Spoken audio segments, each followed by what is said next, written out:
Hey everyone, welcome to another exciting episode of the Scratch the Track podcast presented by the Dude and Grim Show and co-produced, sort of, by Mr. IVEST. I am the Dude.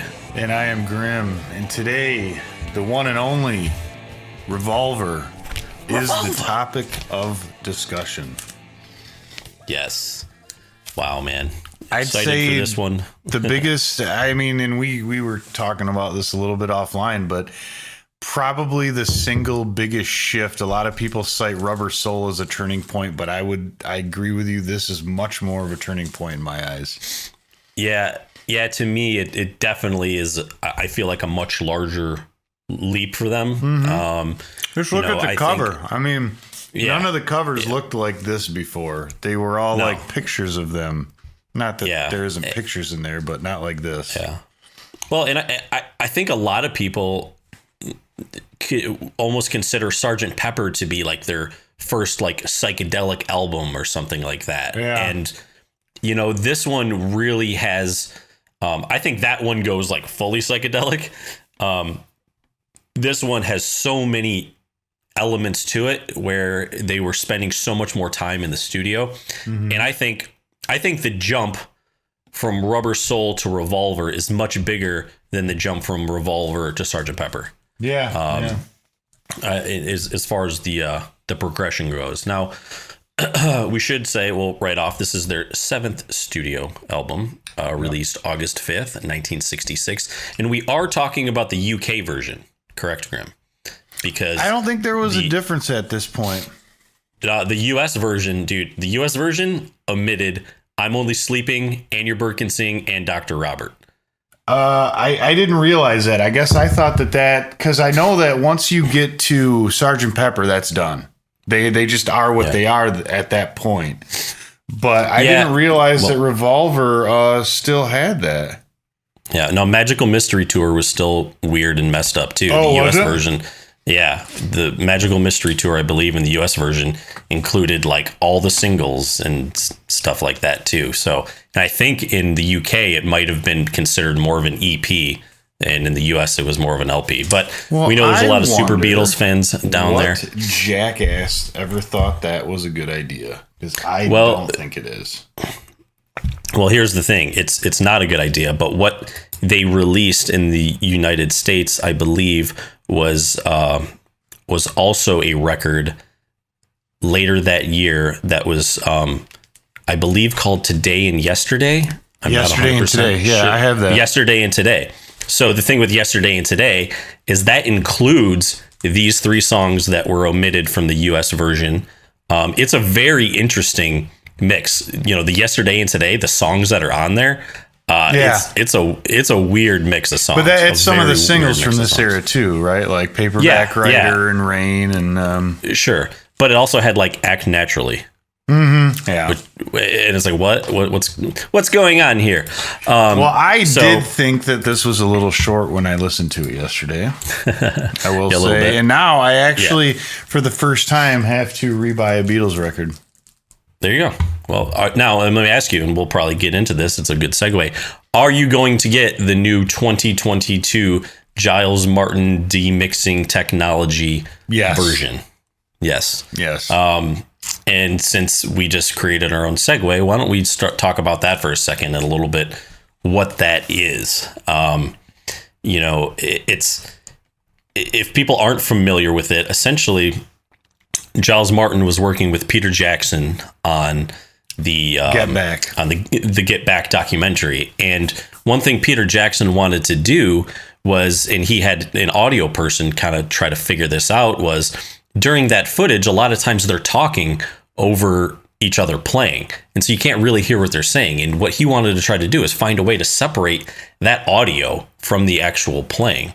So this guy goes over to LA, comes to the US, and goes to talks to the police, like law enforcement. Oh yeah, that's right. And talks about and finds out that they have this technology essentially for like wiretaps and audio recordings and things like they would do, I guess, like with the mafia, to help enhance the clarity of the audio when they're doing that type of stuff. Filter out what you don't want.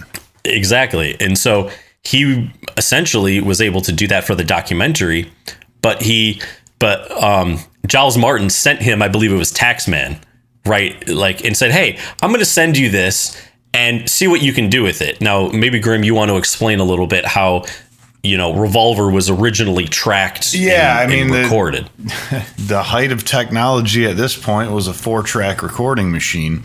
And so, you'd a lot of times what they do is they do, let's say, drums, guitar, and bass. And then they would take that and dump that into a track on the 4-track. And then they do vocals.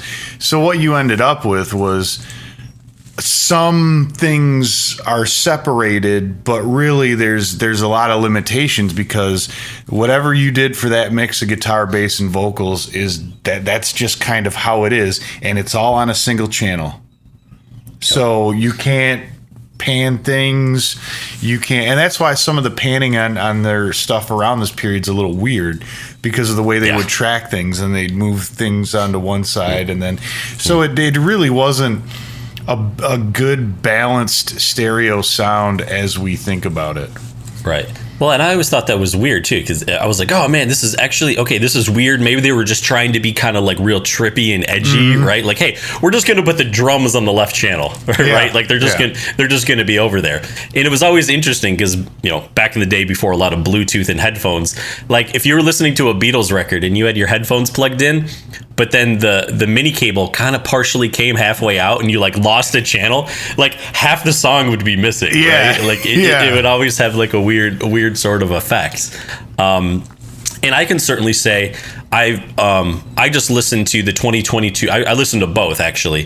The sort of newer stereo mix, which I believe is the version that kind of came out on CD when it came out, because I believe that was the first in '87 when it came out in CD. That was the first. Oh, not the first time it was in stereo, but that was like kind of like a big step.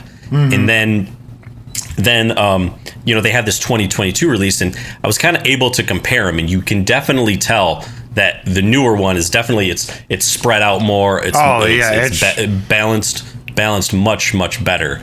And I think there might be some people out there, especially super fans, who are a little hesitant to sort of go along with this and accept this and adopt this. But you and I have been Beatles fans for many years.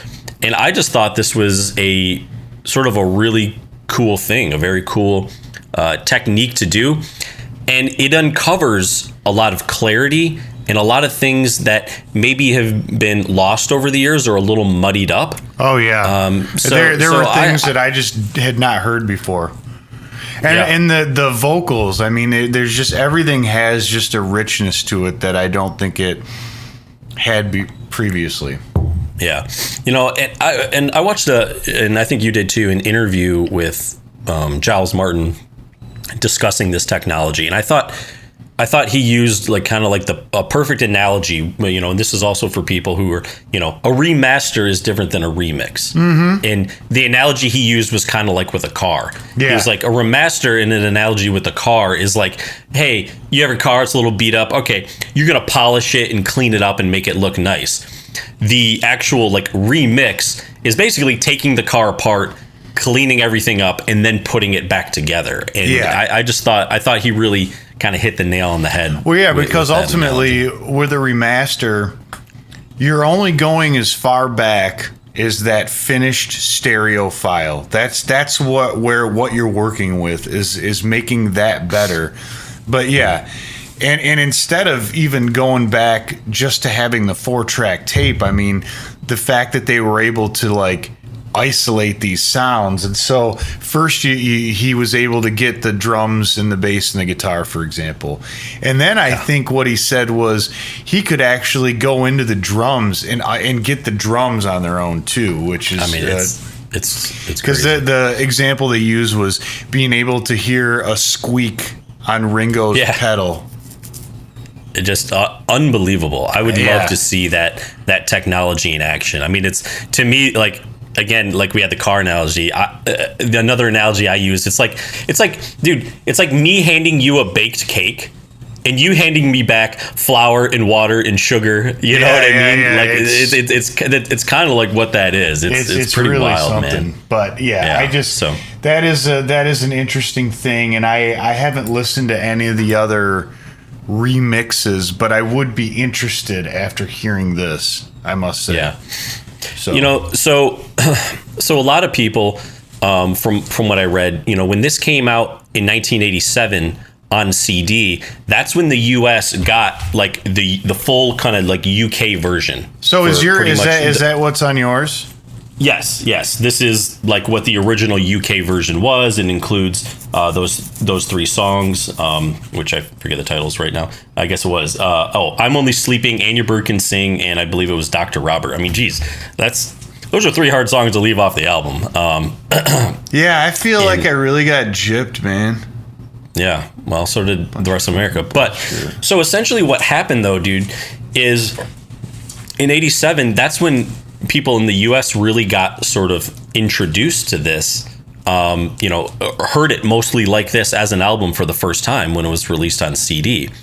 And a lot of people had held Sgt. Pepper as sort of their favorite Beatles album, the turning point and everything. Once people starting to listen to this version, it kind of changed up a little bit, and a lot of people started really elevating this album. So that leads me to a question to you. Maybe not your favorite. Do you consider this to be the Beatles' best album? No. Okay. It's really good. I mean, it's up there for me. But yeah, I still wouldn't consider it their best album. What do you, for you, is there a difference between the best and the favorite on your ranking list? No. Is Abbey Road? Yeah. Yeah, me too. Yeah. Yeah. Sorry. No surprises there. But okay. So yeah. So I want to talk about, because we were the shift in sound, the shift in content, the shift in everything that this album represented. We already touched on the cover. Yes. Which, it is very trippy, and I think one of the first, and maybe correct me if I'm wrong, but one of the first like really kind of psychedelic looking mass album covers. Absolutely. Yeah, I mean, absolutely. It certainly is. I mean, I'm sure there were other ones out there, but this is also, August of '66, so we have not hit Summer of Love '67 yet, and anything like that. So yeah, I can certainly go along with that. But musically too, I remember you were talking about, like, think about your average Beatles fan, and you put on and you hear Taxman for the first time. It's not a love song. It sounds different. They had never had a song sound like that before. Yeah, but just not. Well, I think one thing we should touch on too is, look, they were getting older. They were also consuming substances, and that was very influential in sort of, their mind expansion. George had gone to India and kind of gone on his little sabbatical. They had taken a break from some things. And ironically, I thought this was actually kind of cool. They had, this album came out, I believe it was a week before their final tour. And interesting. For some reason, I thought that Rubber Soul was their final tour, and then they did Revolver. But then thinking back, it actually makes sense that it would be Revolver, because the whole idea besides Sgt. Pepper is like, oh, we're not going to tour anymore. We're going to send the album on tour. Right? Yeah. But I think a couple of things played into that. And, one, they've spoken about, look, we were on stage. We couldn't hear each other play. It was just crap, right? Yeah. Like, they just couldn't hear just each other play. Just muscle memory at that point. Yeah. They also, I think, really enjoyed the studio time, because it was allowed them to be like away from everyone, right? Mm-hmm. It was just like them in the studio, didn't have all that chaos around them. And I think they wanted to spend more time in there. I think they enjoyed it, and they were having fun, like doing a lot of these creative things, right? Yeah. And I think they probably wanted to do some of these creative things and realized that at the time, man, this is also going to be really hard to reproduce live. Live production quality. Some of the songs isn't what it is now. Yeah, but and that goes for a lot of what's on the album. I mean, sure, there's some of them I'm sure they could have played Dr. Robert and Taxman and stuff like that. But yeah, then you start getting into the other things, and it becomes a lot harder. Like, you were not going to do Tomorrow Never Knows live. Yeah, definitely. We could just throw that out there. Love You Too is probably not going to have the same hit, Yeah, exactly. Well, and one thing I wanted to sort of touch on was, the band had, started doing LSD. And, George and John were the first two to really do it. And Ringo and Paul kind of lagged behind a little bit. And I think Ringo eventually did it. And Paul was still lagging behind. And for me personally, I think this album really shows that. If you look at who owns like the songs, right? Like whose songs are whose. The things that George and John are not only singing about, but the sound of the music and everything is just it's on a different stratosphere. And Paul's songs is as great as they were. They're still sort of lovely songs, right? Talking about love and girls and things like that. Eleanor Rigby is a little darker, but still musically it's not. Yeah, you're right. It definitely is darker. But when you look at his other songs, I mean, I love Good Day Sunshine. One of my favorite songs of the Beatles. But again, it's very just kind of upbeat and fluffy and poppy and everything. Whereas, it's not Taxman, right? Yeah. Like, it's not I'm Only Sleeping. And I think Taxman was incredibly poignant because I think they had, and I believe this still stands, but for like the top earning people in the UK, the tax rate is some. I mean, it's like obscenely disgusting how high it is. Yeah, well, that's. But I guess some people has to pay for the royal family to live in luxury and not have real jobs. So the castle is not gonna take care of itself. It's not gonna maintain itself. Well, they have to renovate. So Well, the thing is too is that dude. I mean, it's very well documented. I mean, dude, that's the reason the Stones had to leave the UK, man. Oh yeah, I know, and had to go to France because they were just like, oh, we're broke. Well, and I had heard on a podcast that I listened to, and I don't know that this is like officially documented or whatever, but they used to like squirrel away like I think Epstein used to like ask for US concert promoters to pay in cash, and they would like squirrel some of that money away because good for them. Yeah, fuck yeah, man. Absolutely. Yeah. Sorry, we're the biggest band in the world. You're welcome. Yeah, exactly. Yeah. Mm-hmm. So yeah. Anyways, I don't know, Graham. I don't know if we want to move on to the tracks now. I think I've kind of covered. We already kind of talked about Taxman, but let's. I think one of the notable things that sets this one apart is the count-in. Yeah, I was gonna say that. Yeah, having the studio stuff. There's that little cough right in the beginning. Yeah. Just those little things, but let's just say like you're. Put yourself back in 1966 and you're a Beatles fan and you love the, Love Me Do and the poppy stuff. And you can even, you're even still on board with kind of the maturity of sort of Rubber Soul in the sound of that. Yeah. All of a sudden, dude, you put on this record and it's Taxman.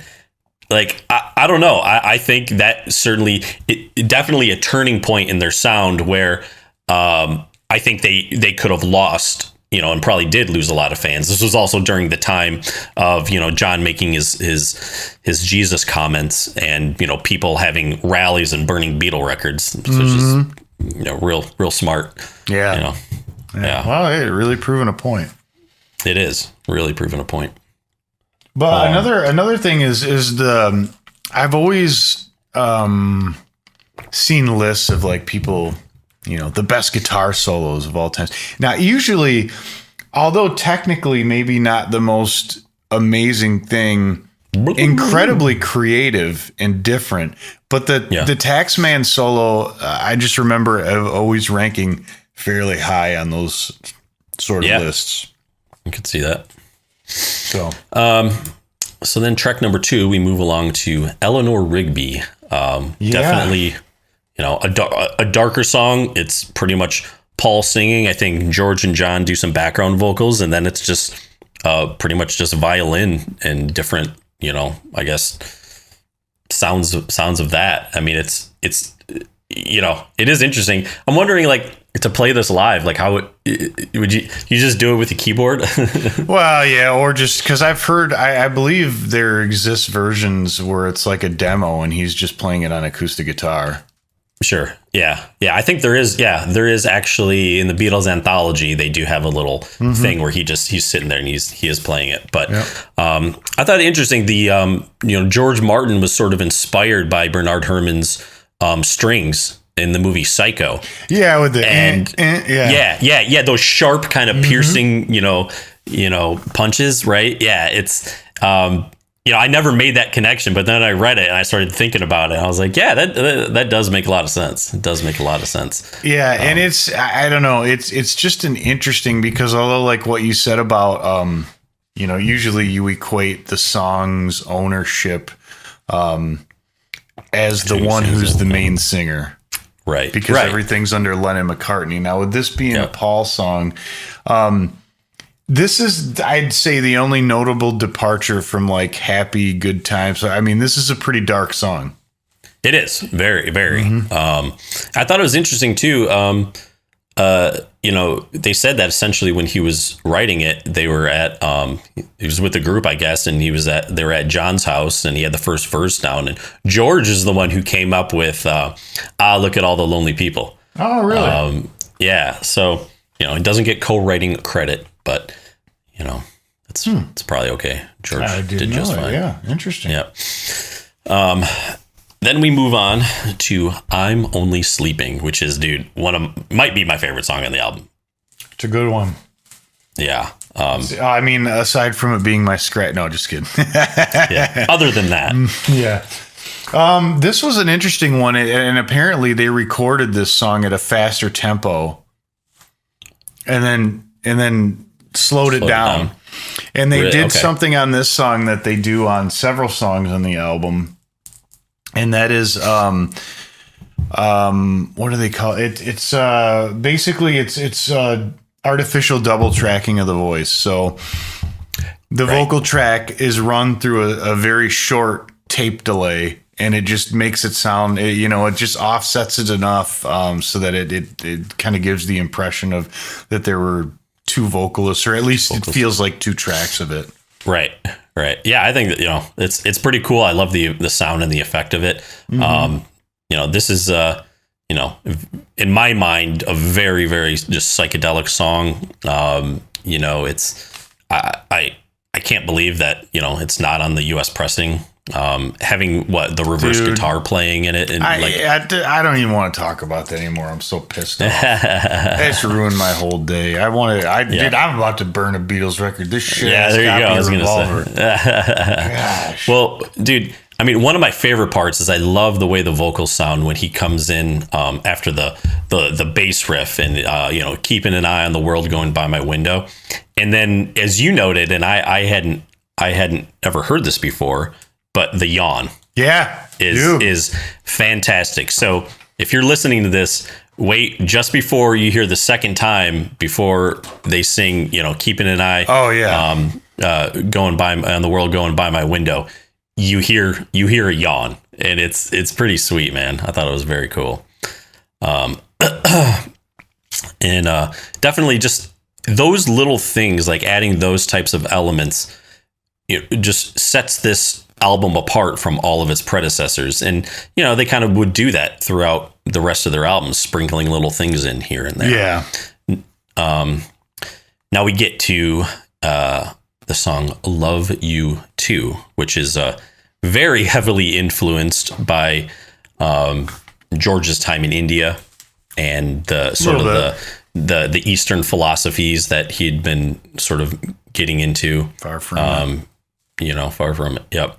But yeah, from my understanding, it was inspired by an LSD experience or experiences in general. And now, we have the sitar in it. Go ahead. Yeah. Now this, I believe, was before Harrison started getting properly trained on the sitar by Ravi Shankar. And right. I had, in the podcast that I listened to about Tomorrow Never Knows, of course, they discuss like this whole period. And I believe that upon hearing his playing on that song, Ravi Shankar said it basically sounded like somebody just banging on the instrument. Like he just did not have the technique. I mean, I like it. Yeah. I think it's kind of like a harsher and abrasive tone for the instrument, but I like how it comes out. I like how it sounds. But that's interesting to me to hear somebody say that. Because if you hear how Shankar plays it, or even just the difference in between how Harrison plays it in Love You Too versus Within You Without You, for example, I think you can hear some pretty notable. The playing is much more smooth and refined. Yeah. Well, it was interesting because when I was reading about this, there seems to be a little bit of a there's not a disagreement about who actually put the sitar piece in. Some are saying it was George, but they also, I read that there was a few other Indian or guest musicians who were there during this time, and that maybe another one of them had put it in, and I don't have the name in front of me, but I'm sure if people out there know, you'll let us know below. But it sounded like that was up in the air a little bit. So it's kind of interesting to hear that if it, Ravi Shankar's sort of criticism, it'd be interesting if that was like an actual, someone who really knew how to play. Right. But you can see just sort of the maturity and what, he's singing about in these songs. And, with lyrics like there's people, around who will screw you in the ground. Mm-hmm. You don't get time to hang out, hang your sign on me. I think that goes back. He was very close to Bob Dylan, and Bob Dylan's, they would hang out, and he's the one who introduced him to smoking pot and everything. Mm-hmm. And Bob Dylan was pretty much like, yeah, you guys' music is really good. It just doesn't say anything. Yeah. And I think George really took to that and was like, yeah, okay, we'll start saying something. So here you go, Palerino. Yeah. Yeah. So Grim, here, there, and everywhere. Yeah. Now it does directly cite God Only Knows by the Beach Boys as an inspiration for this song, which I can hear. That is a better song than this one, I think. Yeah, I agree. I do think you can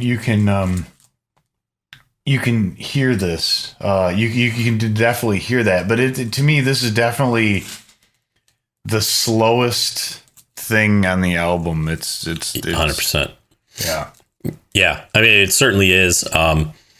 I think this is to me is almost like it's a song for the old fans, right? Yeah. Like if you had liked all the stuff they'd done previously, again, it's a Paul song. It's a Paul song, and he's good at writing these songs. He's excellent at it. But again, you see sort of this gap in the musical content at this point. One thing that Paul is amazing at, and I'll touch on it later in some later songs, is his orchestration of songs is really fantastic. Yeah. Like what he hears and what he wants and has in his mind. I know George Martin had a lot to do with that, but he, you can just tell this is a Paul song, and it's kind of that lovey song. Right? It does, though. Into that. One thing that I gathered from that interview that we were talking about was talking about the relationship and the way that they worked with George Martin.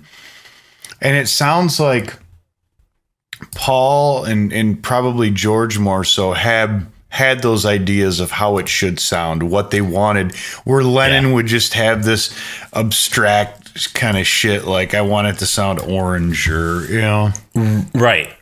Well, and it was funny because you hear in the anthology you can't hear John, but they're interviewing Paul, and he would hear songs like John would come into the studio and Paul would be like, oh, I can't wait to get my hands on this. Mm-hmm. Right. Like, because, they were just, him and George were so into that. I mean, even during that break when John went off and like made a film, I think George may have been over in India, like, George Martin and Paul like worked on a film score.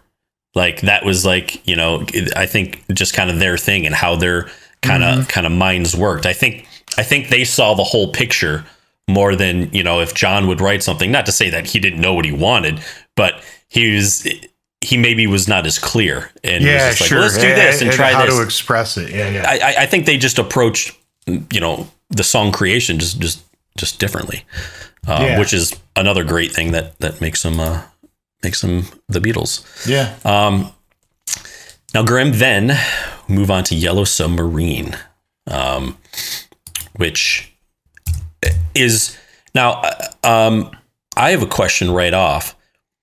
Did you listen to any of the outtakes on the deluxe? No. The 20. Okay. Give this a listen. One thing that I really liked about it, they have a couple of initial takes, and it's just like John on the guitar playing it and singing it and kind of coming up with it. Oh, interesting. Like, yeah. And so you see sort of the progression, and like the first two takes are John, and then you hear Paul in the background giving input.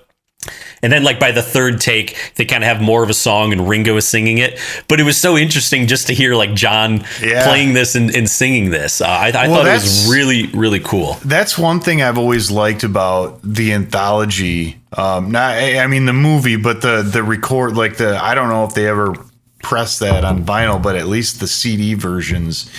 The one that sticks out is hearing the progression of Strawberry Fields.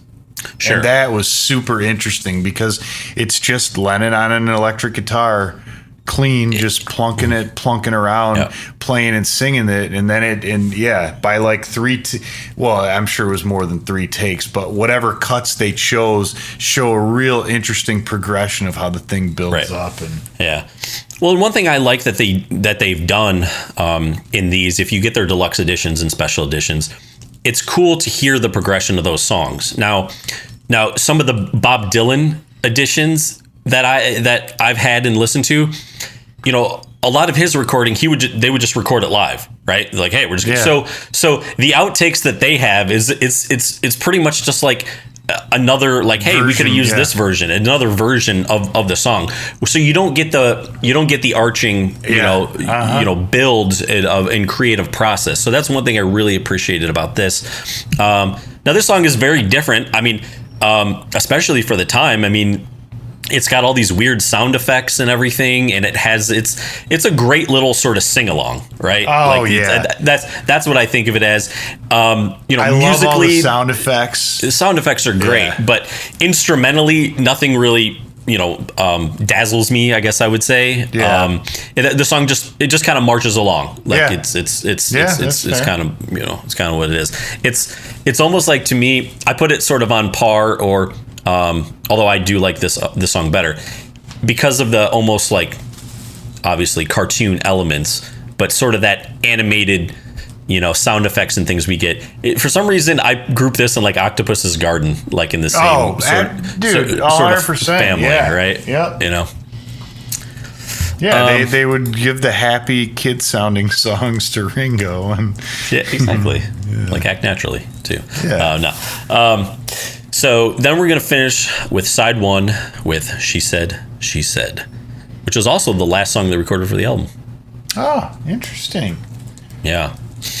And the sort of a little drama about this is I believe there was a disagreement over the arrangement of the song. They were recording this on the last day, and Paul ended up walking out of the studio.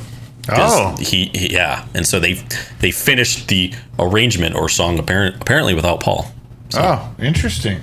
Yeah. Now the I guess this whole thing revolves around some party where they were in. I believe they were in California, and they were partying with like members of the Byrds and just famous Hollywood people. That Peter Fonda. Yeah, and he was the one who said he knew what it was like to be dead because I guess he had technically died on an operating table and was brought back when he was like a kid or something. Yeah, he had this. Yeah, well, and that's the thing, and like he was telling.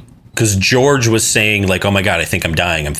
They're all just tripping really hard on LSD. And then Peter Fonda was like, oh, I know what it's like to be dead, right? And John was like, dude, stop talking about, like he was just, like, telling him to stop.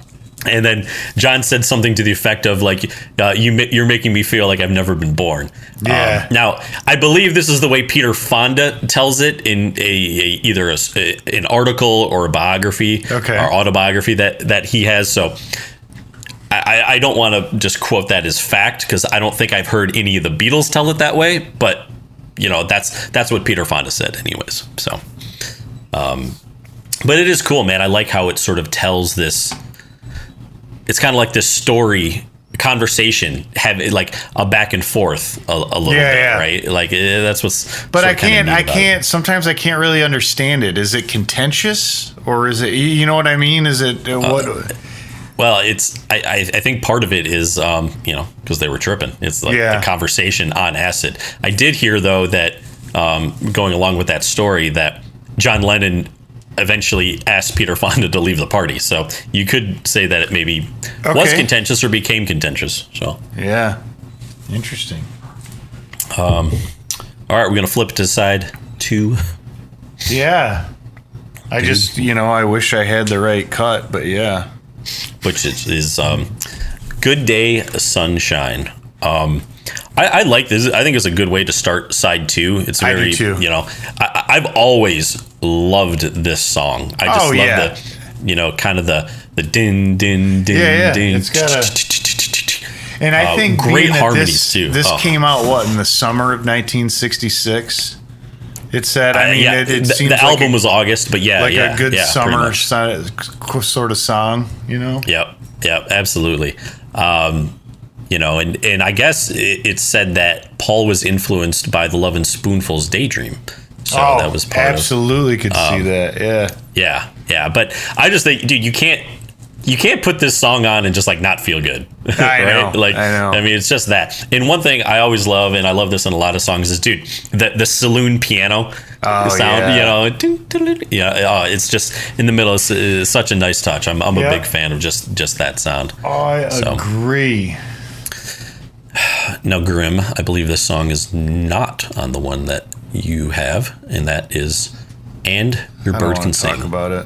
I know. Let's give them something. It's funny, man. I've always really enjoyed this song. I love the tempo and everything of it. This is a Lennon song, and later, dude, he described this song. He's like, "Oh, this song is just fancy paper around an empty box," is what he said. I was like, "Wow, that's a great way to describe something." Yeah, it really is. It really is. Yeah. Interesting. I guess I could see why, because I don't know if it's directed at anyone or just like this idea of sort of materialism. There's a couple theories. But, I don't know if you read, but one of them was basically about, kind of directed at Marianne Faithfull, who was said to be dating Mick Jagger at the time. But then someone went back and they actually said when this song was written or came out, they were not dating. So I don't know. Why would it be about her? Just like he didn't like her or something? Maybe he didn't like her, or the way she didn't like the way he treated him or he was around her. I don't know. Oh. Then another sort of thought is that it could have been directed or partially directed at Paul. When John says the line, you say you've seen 7 wonders. Yeah. Because there was a time where either they were all really stoned. I think they were stoned and they were Dylan. And you may remember this from the anthology. Paul, had Mal Evans. He was like, "Oh, write this down. I know the answer to existence." And he wrote down on the piece of paper, and it says there are 7 levels. And so then they looked at it the next morning. It was like, okay, what the hell does that mean? But so that's one of the sort of theories it could have also been about, but it doesn't mean the whole song is about that. I mean, not everything has to be directly linked or about something. Like sometimes things just it's just sound an good. in general bitch session. It sounds like. Yeah. Okay. Yeah.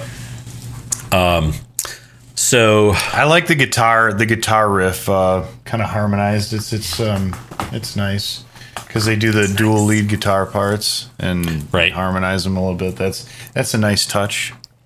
Mm-hmm. That's all I have. That's all I got. All right. Yeah. Well, then we move on to For No One. For No One, another Paul song. One thing about Paul is he really likes to use the brass. And so here in this song, we have sort of the French horn. Apparently, dude, he wrote this song in the bathroom of a ski resort in the Swiss Alps. So he's just sitting on the pot, doing his business, and just wrote this song. So if this is your favorite song, you should know that. Yeah. Well, but probably because the deterioration of his relationship with Jane Asher was right.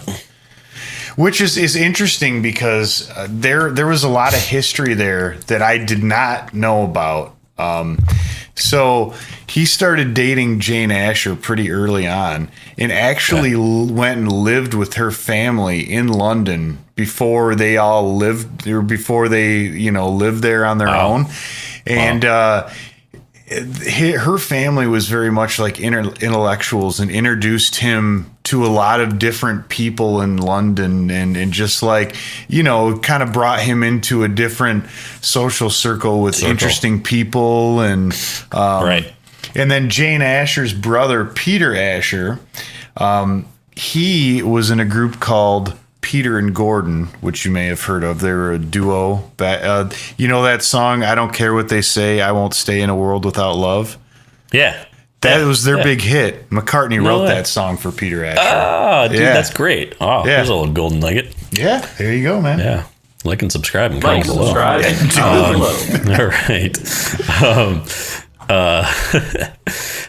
But again here, dude, or Grim. I'm dude. You're Grim. It's the same. It's interchangeable. We got Paul here, sort of sticking with the sort of the love song. It's like, dude, get out of that. Make that jump. It's so funny. I've never sort of kind of pieced that together, or made that connection until I started doing more research on this album and kind of the time frame of him kind of dragging his feet on, I would say, expanding his mind. And it's interesting because the George and John said that, they felt like, they had done it and they'd done it a few times, and they were just like, we just couldn't relate to him. We couldn't relate to him and Ringo. It was like we were just, not just musically, but personally. And he was like, because we took this and it changed us, and it changed the way we thought, is like, is what they were saying kind of at the time. It's almost like, dude, we need you to catch up. Come on, man. Yeah. Come on, Grim. Right. So come on, Grim. All right. Next track, Grim. Dr. Roberto.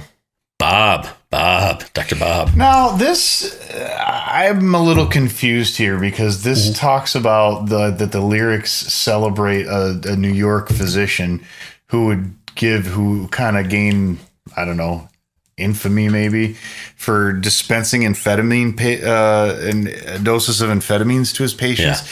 But I actually thought it was about, I don't remember if it was John's or George dentist, but there's a story that him and George went to this guy's house for dinner and he gave them acid and didn't tell him until after.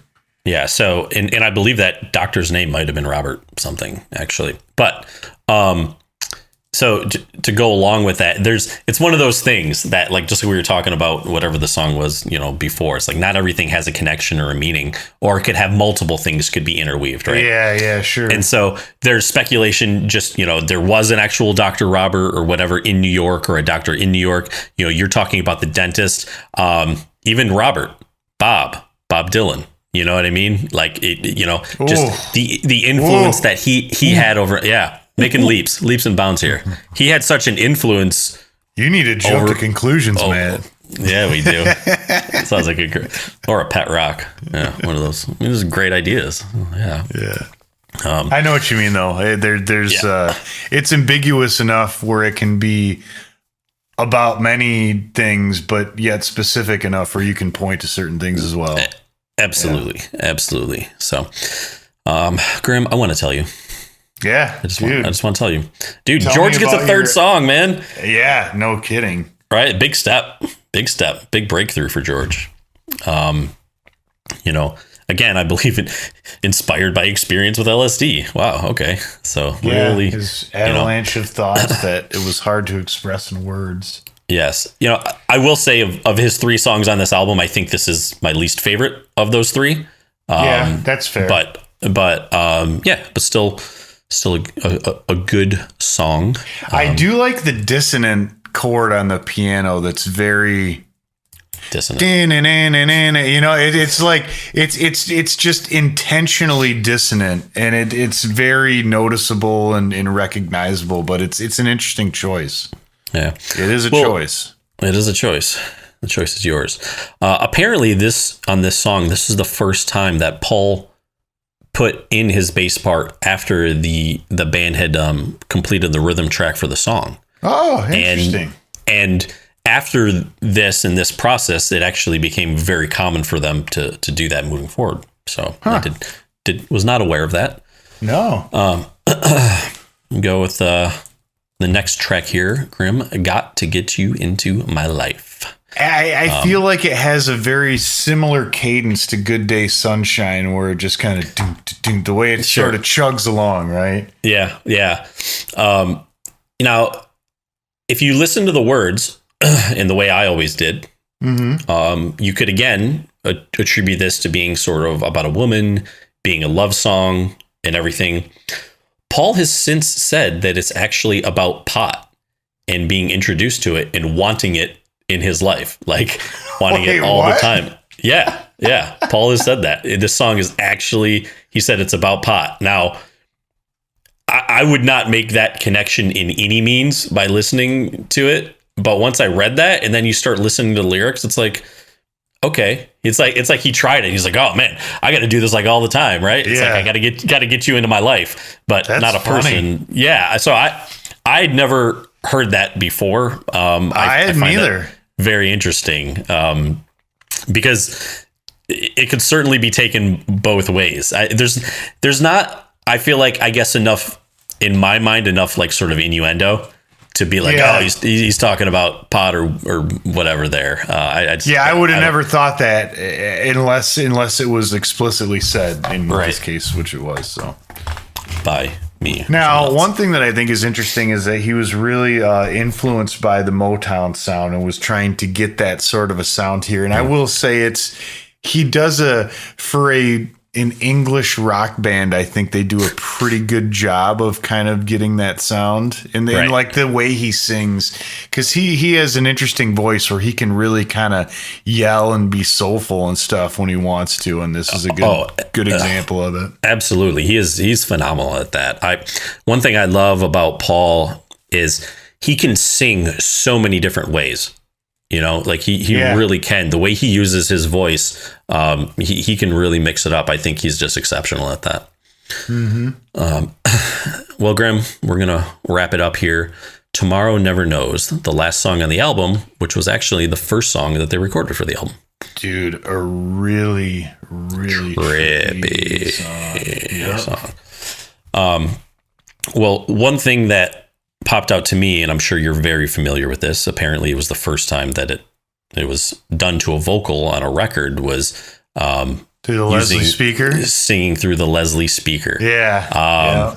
It's his vocals sound amazing on this song. Very trippy, disorienting, and I just think they did.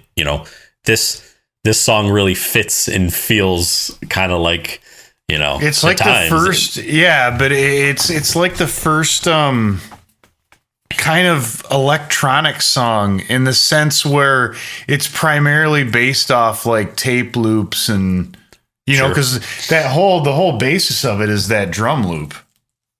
Exactly. Everything they did in this with, reverse sounds, tape loops, effects on the vocals, like the combination to be able to throw all those things, it's just like they do. They just throw everything into a pot, and to have the song come out and have it be, in a sense, like this digestible, you know. I know. Like, hey, we're gonna do all this crazy weird shit, and it's like, wow, okay, that worked. I mean, this must have, because now, granted, there was things being done in experimental music with some of these effects, like in an isolated way, but not put into like, and I use pop music not as like you think of crappy pop music, but like just popular music of the time. It never, I can't imagine there was anything that was even close to this when it dropped. No. And if you thought Taxman tripped you out, I bet, you're just like, I bet a lot of people actually were turned off and didn't really like it. Oh, 100%. I think a lot of what I'll call the old school fans probably did not like this album. They were like, okay, they're coming out with weird shit. They're doing drugs. John's saying that they're better than Jesus. Jesus wouldn't put out an album this crazy. So like, it's just, I'm sure a lot of people were really kind of turned off. But I mean, dude, in my mind, you look at the first half of the album. I mean, when I look at the first half of the album, every song is completely different than any other song. There's nothing on the first half of the album that sounds anything, like the other songs. I mean, you could say that probably for, most of the album, but I just feel like everything is so different on it. Absolutely. That, some people are like, hey, that's awesome. And some people probably didn't love it all that much. So, well, but tough shit. Exactly. All right, Grim, I think it is time to scratch this record. Yeah, or just throw the fucking thing away because it's not the right one. Well, yours, yeah, exactly, yeah. I don't know. You want me to go first? You want to go first? How do you want to do this? I think you should go first since I introduced the episode. Okay, that sounds. What does that have to do with anything? Okay, I don't know. Yeah, all right. That was just my reasoning. Yeah. Okay. Well, so I have a feeling this is probably yours too. We might be going over it. I'm going to go with Yellow Submarine. Personally, I like the song. I think it's a great song. If it was removed, I don't know if it actually really fits the album. Although it you could say it does have elements of trippiness and psychedelia and everything. But look, dude, Yellow Submarine, dude. It gets its own album. It had its own movie. You know what I mean? I know what you mean. So for that reason, I agree with you, but it's not what I'm going to scratch. Oh, all right. Let's hear no OT. Okay, no OT zone. Okay, for no one. Yeah, that was my backup. Yeah, my backup's here, there, and everywhere. But okay, yeah. For no one, like at least with here, there, and everywhere, it's sort of. It's at least like a happier song, and this one is just like really sad. It's like it's like a sad point in the album, and it's just. I mean, it's a fine song. It's just not. It's the one I could easily do without. Like, think about if Andrew Bird Can Sing went right into Dr. Robert. How pissed would you be? Not at all. Not pissed. Yeah. So not at all. Dude, and honestly, like. God, dude, Paperback Writer would have been hot on this album too. Paper bag or paperback? Yeah. Well, they had Rain. They recorded Rain. I'm trying to think. They had a couple other songs like kind of ready to go for this. That they ended up. Oh, another good one is that's a McCartney one too. My love don't kill me. You know that one? That would have been a good one too. Yeah, I can't remember the name right offhand either, but that's a good one. Yeah. Well, I think, Grim, everyone should let us know what tracks you guys would scratch, not because you want to, but because you have to. Are there some songs on here where you're like, I could do without that one? Or if you brought your CD to the beach and it happened to get some sand in it and scratch one of these tracks, which one could you skip over? Is there one that you do skip over? Or if you had your shitty American cut of the record and you dropped it because you're like, who gives a shit? I mean, yeah, exactly. Tell us below. Yeah, definitely. Tell us below. But, all right, Graham, I think that pretty much wraps it up here. If you're ready to go, I'm ready to go. Is it time to go? Yep. The Dude and Groom Show. Time to go. Dude and Groom Show.